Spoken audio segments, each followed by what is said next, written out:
sama-sama tayong magiging saksi. Hanggang 60 pamilya ang nasa evacuation center matapos bahain ang kanilang mga bahay dahil sa bumigay na pader sa Navotas.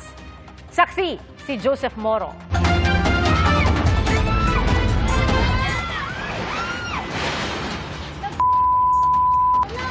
Dahil sa pagbagsak ng river wall sa likod ng mga bahay sa Celestino Street sa Barangay San Jose sa Navotas itong Sabado, Nabiyak po yung pader! Tulungan niyo po kami! natangay ang mga bahay at gamit sa lakas ng pagragasa ng tubig. Tulungan niyo kami! Tulungan niyo kami, tulong! Pati ilang residente inanod. Inagos po ako hanggang doon. Malakas po talaga. Pag-aagis po ng tubig, buti na lang po, is nakahawak ako sa pader. Dito po. Pagkahawak ko na yun, hinawakan ko yung anak ko kaagad. Natunto namin ang humihingi ng tulong sa video. Binaharaw ang bahay ni Flora Pascual at hindi niya alam kung paano magsisimula ulit. Sa totoo lang po, hanggang may trauma pa po ako. Ang mga pansamantalang remedyo naman sa sandbag gumuho kahapon, animoy tubig sa damang pagbuluwak ng tubig. Sa ngayon, mga sandbags yung inilagay ng lokal na pamahalaan para pansamantala na matigil yung tubig dagat sa pagpasok sa mga bahay dito sa Barangay San Jose. Pero nangangamba yung mga residente lalo na kapag high tide. Ayon sa Navotas City Disaster Risk Reduction Management Office, pagmamayari ng kumpanyang AH Arroyo and Sons Rizal Slipway ang bumigay na pader. Sinubukan naming humingi ng pahayag sa kumpanya pero direkta na raw sila nakikipag-ugnayan sa City Hall at aayusin ang pader ngayong linggong ito. Kausap na po natin yung may-ari ng kumpanya ay papalitan nila yung pader po na yan. Kaya lang ngayon po kasi, syempre hindi naman matatapos ng isang araw po yan. Tama, opo. So, tataas na naman yung high tide, so kailangan may gawin tayong temporary na paraan. Ang gagawin lang naman ho dyan ay bubuhusan lang po nila ng semento. Ipe-permanente na ho nila yung bakod para po dito. Ayon sa CDRRMO, matagal na dapat kinumpuni ang pader. Unfortunately, kung titingnan nyo ho yung mga bahayan, parte na ho ng dingding nila yung wall eh. Para nakiusap na huwag mo nang gibayin kasi maapektuhan yung mga nakatira dito eh. Nahihirapan namang bumaba ang tubig sa ilog dahil nasira nitong Mayo ang Malabon Navotas floodgate. Ayon sa MMDA, magagawa na rin ito bukas. Kung naisasara po natin yon, yung tubig dagat po during high tide hindi makakapasok. Dinala sa evacuation center ang nasa 40 hanggang 60 na pamilyang apektado ng pagbaha. Nagbigay rin ng mga gamot kontra leptospirosis ang City Health Office. Para sa GMA Integrated News, ako si Joseph Morong, ang inyong saksi. May rollback sa presyo ng LPG simula po bukas. Base sa anunsyo ng Petron at Solain, piso ang tapyas sa kada kilo ng LPG. Katumbas po yan ng 11 pisong bawas sa presyo ng tangke ng LPG na tumitimbang ng 11 kilo.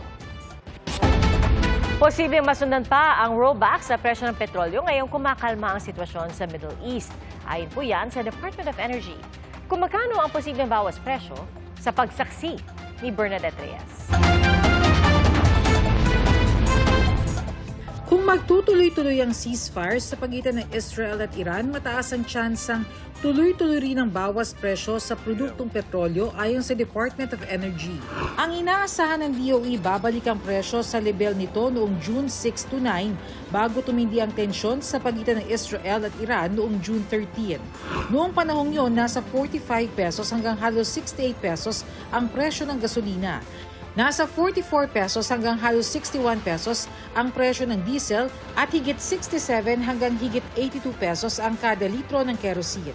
Sa ngayon, umaabot sa 51 pesos hanggang halos 71 pesos ang presyo ng gasolina. Halos 50 hanggang halos 69 pesos ang presyo ng diesel. At ang kerosene nasa halos 72 hanggang higit 89 pesos ang kada litro. Mababawasan pa yan bukas dahil sa 1 peso and 40 centavos na bawas presyo sa gasolina, 1 peso and 80 centavos sa diesel at 2 pesos and 20 centavos kada litro sa kerosene. Around 4 and 5 pesos pa sana ang inaasahan natin in the coming weeks na tuloy-tuloy na pagbaba. As long ho na masustain ho yung ceasefire na yan at walang additional na gulo na nagkukos ng speculation ang mangyayari sa atin. Nananatili rin ang 1 peso per liter discount ng ilang oil company. Pag-aaralan pa kung pwede ring bigyan ng discount ang mga pribadong sasakyan. Pero meron pa rin mga naliliitan sa oil price rollback, lalo't higit 5 piso kaagad ang taas presyo sa diesel noong nakaraang linggo. Kasi yung cost ng speculation ay hindi naman agarang nawawala, agam-agam. So, dadaan ho yan ng mga ilang adjustment. Ngayon, wala ho tayong inaasahang magiging rason para umingkris ho ito agaran. Pwede na rin, basta meron, kaysa wala. Pero dapat naman, kung magkano tinataas, dapat ganun din nire-rollback, di ba? Bukod sa rollback sa presyo ng mga produktong petrolyo, may dagdag pang good news dahil may inaasahan ding rollback sa presyo ng liquefied petroleum gas simula bukas. Ang Saudi Arabia hindi affected nung conflict na yan. Ito na ho yung panahon kasi na pababa ang LPG. Sakaling tumaas muli ang presyo, diskwento, fuel subsidy at utay-utay na pagpapatupad ng taas presyo ang nakikitang remedyo ng DOE. May posibilidad ng oil exploration sa Mindanao pero ayon sa DOE, baka abutin niya ng 10 hanggang 15 taon. Especially yung mga area na nakaharap sa Malaysia and Indonesia with the same geological age nung area, hindi malayo na makahanap din tayo ng ganong mga resources, oil and gas. Para sa GMA Integrated News, ako si Bernadette Reyes, ang inyong saksi. Mahigit 1 milyong minimum wage earners sa Metro Manila ang inaasahang makikinabang sa 50 pisong dagdag sa arawang sahod na inaprubahan ng NCR Wage Board epektibo July 18. Pero naliliitan po ang ilang manggagawa, lalo hanggang 200 piso ang ipinanukalang dagdag sahod sa Kongreso. Saksi, si Rafi Tima. Simula July 18, epektibo na ang 50 pesos na aumento sa sahod para sa minimum wage earners sa Metro Manila. Ang dagdag sahod mangyayari 1 taon matapos ang huling aumento sa Metro Manila na 35 pesos. Ang service crew na si Louie natawa na lang sa aumento, lalo pat umasa siya sa 100 pisong aumento na panukala sa Senado. Dagdag pagkain lang yun, sir. Pero pang gastos sa araw-araw, parang hindi kakayanin pa rin yun, sir. Kung aprobahan nila yung 100, baka pwede pa yun, sir. Wala pang sariling pamilya si Louie, pero siya ang nagtataguyod para sa kanyang may sakit na ama at tinang nag-aalaga rito. Pero pasalamat na rin daw siya sa dagdag ng 50. Ikaw ba, umaasa ka sa mga kongresista na ibalik pa rin, ituloy nila yung legislated na at least 100 o 200? Hindi na ako umaasa dun, sir. Yung 50 pa nga lang, sir, hirap na silang aprobahan eh. 100 pa kaya, sir. Sa ngayon, 695 pesos na ang minimum para sa mga nasa non-agriculture sector sa Metro Manila mula 645 pesos. Para naman sa agriculture sector, service and retail establishments na 15 pababa ang bilang ng empleyado at manufacturing establishments na walang 10 ang bilang ng empleyado, magiging 658 pesos ang sahod mula sa kasalukuyang 608 pesos. Ang Employers Confederation of the Philippines mas tanggap daw ang 50 pesos na aumento kumpara sa panukalang 100 pesos na aumento mula sa Kongreso at 200 pesos mula sa Senado. Kahit na marami sa mga miyembro namin ng medyo hindi masaya, we will try to convince them and live with it kaysa rin sa legislated wage hike na masyadong emotional at hindi nagdaan sa proseso. Kabilang sa batayan, ayon sa National Wages and Productivity Commission, ang 5.4% na paglago ng kita sa mga produkto at serbisyo sa bansa o GDP nitong first quarter. Ang pagbagal nila ng pagmahal ng mga bilihin sa Metro Manila na nasa 1.7% noong Mayo at unemployment rate na nasa 5.1% naman noong Abril. Kailangang balansin ng mga yan dahil sa pangambang mauwi ang taas sahod sa pagmahal ng bilihin at pagbawas sa bilang ng trabaho. Siyempre, tataas. Depende sa kumpanya. Meron naman yung component nila ng labor, malaking percentage sa operation. Pagka yun yung tinaasan mo, mapipilit na magtaas ang presyo iba.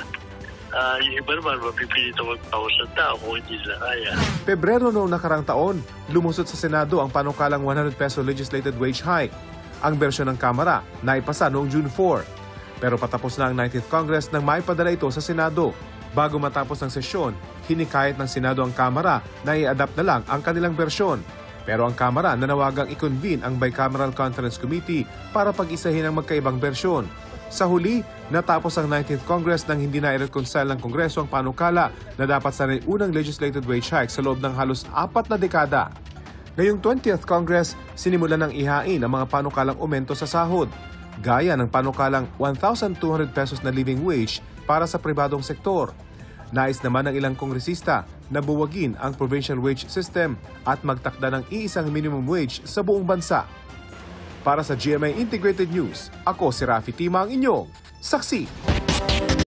Mga kapuso, maging una sa saksi. Mag-subscribe sa GMA Integrated News sa YouTube para sa iba't ibang balita.